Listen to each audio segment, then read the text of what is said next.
FNCS, and tonight, EU brings the heat. Our Polish FNCS Invitational champions, Cami and Seti, are in the lobby tonight trying to gain valuable series points. Not even making it past round 1 last week, they want to make amends and prove to the rest of EU they are still grand finals material. Last major's runners-up, Thomas HD and Malibuka, also want to make sure to make it a grands. With this being their second weekly final, these guys are keeping up the steam from last major. Watch out. A duo that needs no introduction, Queasy and Veno. The goal is simple this season. Take back the Axe of Champions and secure a spot at the FNCS Global Championship. Getting third last week was the first step. Will they stumble or will they stand tall tonight?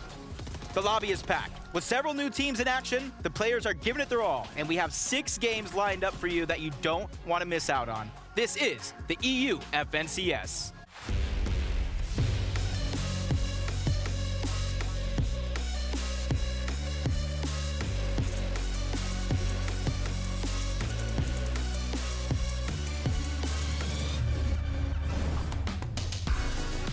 Oh man, what is going on, Fortnite fam? It is so good to see you. Welcome back to the FNCS. This is Europe. Now, if you're thinking, what's happening? Where's NA East? We swapped things up. That's right. We'll be starting off the show with Europe. Then tomorrow, we go on over to North America. Now, we've seen a bunch of meta changes and all kinds of things develop, which is made for a very interesting week number 2. Now, to help me talk through all of it, we have 2 very special analysts. It's none other than Mini Miner and Vivid.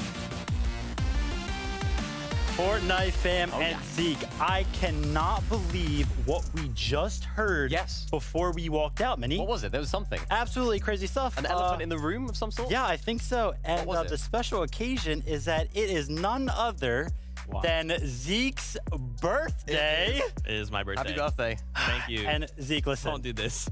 Zeke, we know you love you, right? Okay. So I got you something for the show today. We go ahead and not prick you, hopefully. Look at that, yeah. Don't injure him here. Don't eliminate Zeke before the show's even started. Birthday boy.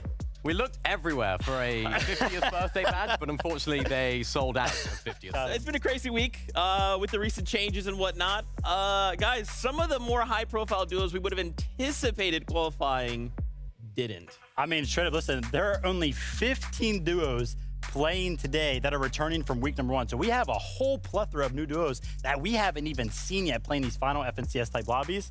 I'm excited. Yeah, so many big changes to the meta, so many big changes to zones, of course, recently. So lots of big changes for the teams that haven't adapted. They haven't quite adapted to it well enough to make it into today. Lots of parties going on in the studio and lots of parties in the lobby, I'm sure. Absolutely. Take a little bit slower to close means we have some objectives we can make. Introduced as part of Chapter 4 Season. Teams can contest them. Basically, it's one team versus the other, and look at the loot that you can get from them. We're seeing teams use these to their advantage to actually gain a load of heals in mid-game, to go for those Storm Surge tags and just sit on all of this loot. There's legendary slurp juices. They're so good. You can use them when you get tagged up a bunch, or you can save them for later on in the game. But I also want to mention the materials that you can actually gain out of these caches, that metal that is oh so important, right? Because when you think about going for objectives, usually in Fortnite, you have to expend resources. But in this case, you get them right back. Yeah, of course you do. And you can use them to, get those Storm Surge tags midway through because you don't have to expend those heals that you need to use for the end game. And we can see how they're actually obtained through the map right here. Of course, at the beginning of the game, of course, we have the first zone and the second zone, which we can see right now. But it's as soon as that third zone appears is when these combat caches actually take place on the map. And as I mentioned earlier, it's 2 teams against each other battling it out for one combat cache. And that's the interesting thing, right? It kind of brings these teams together, which creates this area on the map where there are going to be at least 2 teams that maybe potentially wouldn't have been there. And it kind of creates this blockade, right? Because now you have 2 teams that are willing to hold any other teams that are kind of in that general area. So some interesting thing kind of happens on the map just based on these caches. Yeah, I mean, it just forces fights. And teams that are of the higher IQ will notice, actually, there's 2 teams here that are fighting for those combat caches. We can use that as a great opportunity to get some Storm Surge tags and, of course, progress their way through the game with their own cache, too. Okay, I like that. So, obviously, we talked about the caches and what we can acquire for them. As we've seen, heal off meta. but the trick is how to execute, how to save those the right way. So why don't you guys talk us through some of that? Yeah, so I like to call this heals prioritization. Which heals you want to be saving for the end game? It's, of course, those white heals, those chug splashes, those slurp juices. They're what you want to be prioritizing for the later stage of the game. And this is the prime example right here from Queasy. He does get cracked, but he decides not to use those chugs or those slurp juices early on in the game. Instead, he's rotating around the dead side, trying to find as many heals as possible so that he doesn't have to use them. Yeah, exactly. And the thing about Queasy that is just so good, look at this. He uses everything that he knows about the map. One, what he looted earlier, so that way he can go back and use some of those shields, but then also using the terrain around him, finding mushrooms to make sure that he could top off his shield in that regard. Another great example, Pixie and Della, of course. We see them getting this combat cache like we talked about earlier, and that, of course, gets them so much extra heals that they can then use to put inside of their base. Of course, this season, we're seeing a lot more teams base up in that wood. Of course, it's a little bit easier to refarm at the moment, and we can see Della right here dropping those extra heals inside of the base and then picking up the ones that they got from the combat cache. This, of course, gives them that freedom, that flexibility to enable them to peak a lot more than they would be able to before, because, of course, what's that, 75, 125 extra shield that they have in that base right there? It's incredible. Yeah, it's also very, very important to note there that when he actually went back for those shields, he was farming those trees as well. He was. Regaining that wood. Yeah, and I mean, hey, some duos are even taking it to fishing, right? Like, you're going to try and prioritize the heals because they will make the difference in the end game, right? Yeah, and this is another prime example from, yet again, one of our masters of the lobby. It's Queasy. Does it all. And Venom, he just does everything. I mean, look at this. This is the mid game. Look at the zone. 6th zone. He's actually preparing for the end game. And you might be wondering, how is he doing that? He's actually fishing. He's getting those heals. He's getting those floppers and opening that icebox there as well, just to get as many as possible, which then, of course, could help him out later on in the game. And Vivid, it just did just that. Yeah, 100%. This is so smart as well, right? Because you can see him right now using that kinetic blade to actually return back to that position where he knows that he was fishing, but then also knows where he will be safe deep out in the storm. And there you have it right there, finding some of that loot that he knows yet again is there because he looted it earlier. Yeah, it's just preparation. It's pre-planning. It's absolutely perfect. And this is exactly what Queasy does best. So not only is he able to heal and spend as much time in the storm as possible, he's also so far away from the rest of the lobby, so he's at absolute no risk from anyone attacking him here. I like to see it. Now, obviously, there's a lot that goes into these end games, right? A lot goes into succeeding and making it up that leaderboard. Why don't we come this way as we take a very valuable opportunity. You know we love to listen to the pros and get into the very minds. We have a very special interview lined up. We have Twy and Eclipse, brothers, not on the same duo, but a part of 2 separate duo. Twy, Eclipse, first off, how's it going, guys? And welcome to the broadcast. It's going good. It's great to be here. Thank you for letting me on. That's awesome. Well, gents, why don't we start this off easy? So you guys are brothers, but you're not playing on the same duo. What's that about? Why not? Well, basically, we tried it a few times, to be fair, but I was just like shouting at him, you know, when we made mistakes and all that, you know, so it just didn't work out too well. Do you feel the same? Do you agree with that? Yeah, we argue a lot. So obviously the brotherly duo did not work out. Then break down a little bit of how your current duo works and you know why that works better than having your brother as your duo. Well, both of us like are the fraggers in the duo, so we need someone like an IGL that can help us out and tell us what to do and talk for us. Me and Airtrap are doing really good because we've got a lot of chemistry. We've played in some previous seasons together, and yeah. Great to hear. Now, Twy, of course, you're trying to go for your first grand finals here. What do you think about these new zones that have been added into the game recently?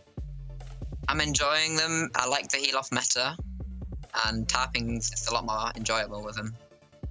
Okay, I like it. They're focused. You guys are in the zone, and I can tell. Do you guys have maybe any feelings as you guys prepare to go into these games? Are you guys focused? Are you worried at all? I'm a little bit nervous, but you know, so will everybody else, hopefully. Yeah, that's about it. I'm excited. What about you, Twy? Same. Yeah, Same. it's awesome. Yeah. All right, well, gentlemen, where can we find you guys on social media? Eclipse, why don't we start with you? Eclipse FNN on Twitter and Eclipse27 on YouTube and 27 Eclipse on Twitch. Okay. Twy? And 27 Twy21 on Twitter and 27 Twy on Twitch. Awesome. Well, guys, thank you so much for your time. Best of luck in the competition today. We can't wait to see how that focus pays off. There you have it. So obviously, we asked them a little question there. The zone changes. We saw storm circles 6 and 7 change a little bit. So why don't we compare old to new? Yeah, of course, we did have some changes this week. Now, on the left side of the screen there, this is the 6th zone that we actually played with in week 1, which would have been last week, but we now have this new change that came in this week, and you can see 6th zone. These are the same exact zone numbers, just with a little bit of a difference. Of course, the one on the left, the old one, you have a lot more area to work with, right? Not much of it's actually in the storm, so early rotations that come in, and you can kind of play all around that zone. Whereas now, this week, look how congested and crammed all these duos are going to be if you want to make some of those rotations. Yeah, it's so much different. You can see even with that 7th zone, it's just so much deeper into that storm. There's even less real estate to work with initially in the zone. So these teams that are already pitched up inside of that safe zone will have a lot of success finding some storm surge tags and even some eliminations from this position. But for the teams that aren't so lucky, it's just an extra long rotate, and particularly if you don't have those mobility items, it's not looking good. Yeah, and of course, same thing goes for that one. There's our old 7th zone over there, old 7th or new 7th zone on the right side. But of course, Zeke, they changed up a lot. Yeah, I mean, it kind of goes further, right? Because we had to talk about rotations and what that looks like with these new we usually call them half in, half outs. So talk us through some of this.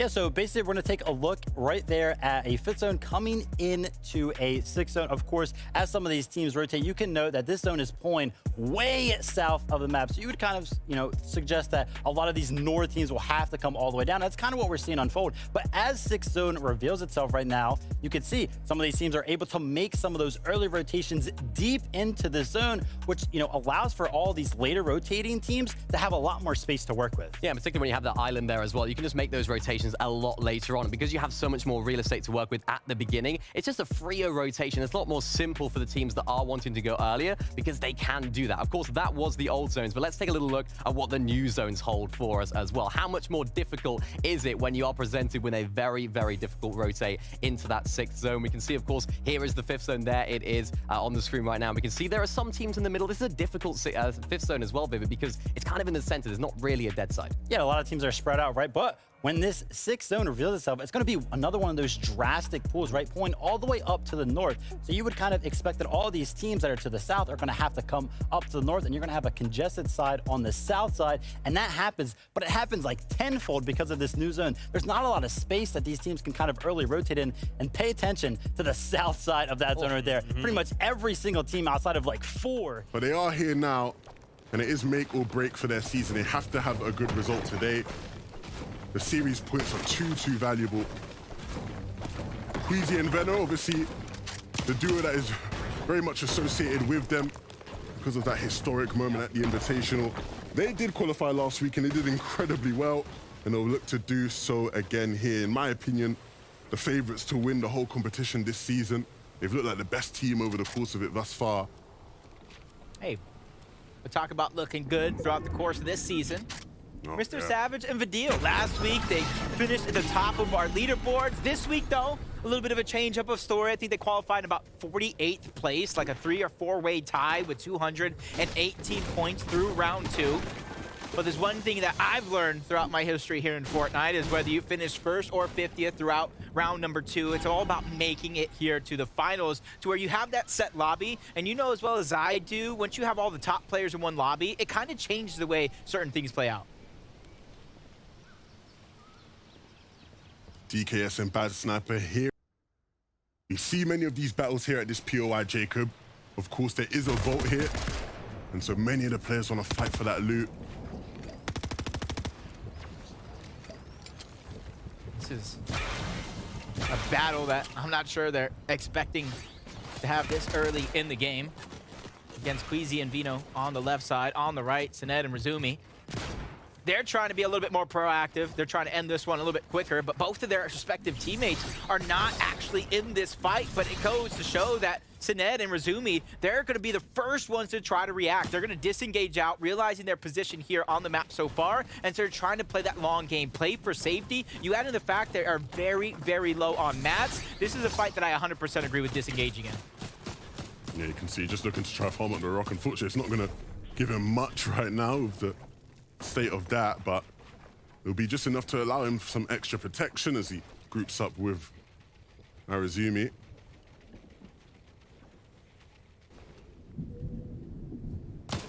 This is like the stage in the game where still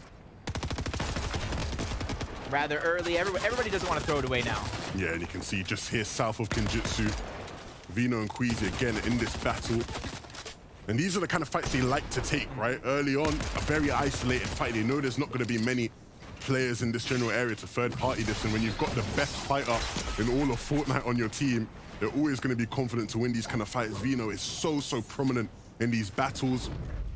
And look at this play from Queasy. I'm bigging up Vino, but Queasy making the plays happen. A nice movement there with the kinetic blade and then catching his opponent off guard. Big damage being dealt. Oh, And he knows he used that toilet just to get out, but Queasy will be waiting and not quite all the shots for the final one. wow. Brilliantly done. And on the other side, Vino actually cleaned up the other, so that's a clean sweep for this duo. 2 different fights playing out 2 different ways, and both of them being victorious. That's the trust they have in one another, though, because Queasy could have easily turned around, tried to help out Veno, finish that fight quicker, and then take another 2v1. But they have so much trust, and they realize the situation. 2 players with no HP, easy cleanup. Yeah, brilliantly done from that duo. And of course, the zone pull is very favorable to them. They can stay in that Kinjitsu area for a while and continue to rack up surge damage. Putrick and Tus's solution to racking up surge damage will be to base up here. We see this base be built by practically every team that lands at that racetrack area, so nothing too surprising there. It's just going to be whether Putrick can actually connect and hit the shots that are presented to him. Ooh, what do we have here? Uh-oh. Vico is one of those players. He's able to sneak up on somebody. He's just farming. Protocyte doesn't see him coming, but at the last second, almost like he got some sort of comms or maybe heard him sprinting, but he's by himself. He's separated only for a few seconds, though, as Kylie closes the distance along with his own kinetic blade, as they are able to at least hold on to some resemblance of the high ground, as now they're trying to go for the piece control, which is so important, but the third party's coming in, shots slowly but surely raining in from the north.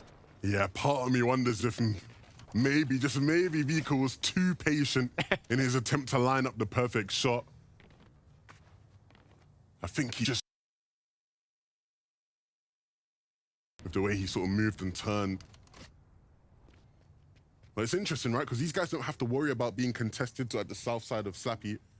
And so they are just going to look to take fights up here against the north team in Podosite in an attempt to sort of rack up storm surge damage, make sure they are above that threshold. And interesting, you see them getting a little more confident, kind of converging on that north side Slappy team, because typically a different style of lobby, that'd be Taysa, that'd be Mustache. Things would play out just a little bit different. So you can see the effects of so many new teams interchanging in and out of a lot of these lobbies, as Nyrox is finally going to make his appearance. Shadows along with him. Not too many heals or mobility on them, though. Yeah, and honestly, the first thing I think when I see Nyrox here is props to Nyrox, right? This is an OG in the scene. Of course, way back in the day, winning the World Cup duo competition alongside Aqua. And it's not been very often in weekly finals like this one in FNCS, so good to see him back on the grind, back doing well in these kind of competitions. It's almost like a loot llama. You don't expect them, you don't see them very often in a lot of these games, but when you do finally get a glimpse, it's great things to be had as PKR and Link. They're trying to have a great rotation, but almost perfect accuracy coming out of their opponent, just taking him down, stopping the rotation in his tracks. As you can see in the mini-map, they're close to distance in the blink of an eye. They got that first elimination. Now they're trying to clean up the second, get all that loot, and get one step closer to the end of this game. Yeah, it's very rare that you completely count a player out of a situation, but with Vox and Kaizen hitting shots like they're hitting, I'd say very well clear of them. And this is what they were desperate to make sure they reached first, that combat cache here and the loot that comes with it. They already have good loot. You can see the mythic shotgun in inventory, but the extra materials will be nice to have, as well as any extra shields. Wow. We have it. I thought this replay was going to show Humble getting taken down the way that one started, but whether he has a red eye or a twin mag SMG, you can see is accurate in practicing it, making sure they can pick up those eliminations. That's why you see them with one so far. 2 points. Nobody really getting placement points. That top 25 is when they begin to set in, as Curb, another one of our returning teams here to this one, along with Default. They're fighting from the low ground against Putrick and Twos, who's already off to a hot start on the day.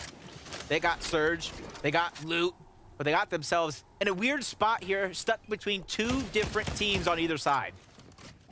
And now you can kind of see why, though. You can kind of see why. That weapons cache that they were fighting for, all that loot, we saw other teams kind of just trying to top themselves off and just make sure they have the best loot in the lobby. Them, for Putrick and Twos, they need this loot in order to stay alive, and now they're fighting for it. Plenty of opportunity here to make this one come true. Yeah, and of course, they've got to be careful. The duo they're fighting came into this competition in fine form. Curb and Default, first place in round 2. Big. And here in round 3, they'll hope they can replicate that. It's very rare we see the first place team in round 2 win round 3 as well.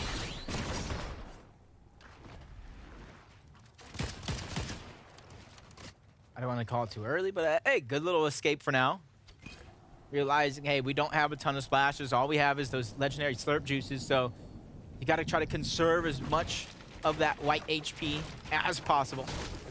Set yourself up for the end of this game as Hijo and Fast Strokey got themselves a tower not only in the sky, but on the side of a mountain outside of Mega City. And the zone continues to pull a little bit more north, which means they're going to have so many opportunities to try to get some tags on some rotating teams. Yeah, and looking at the map there, you don't have to be a genius to know a lot of those teams are all the way on the outskirts there, just fighting for caches, looking to get those caches and loot up as best as possible. And of course, Rift Island will spawn at some point soon, and so you also got to be ready for that.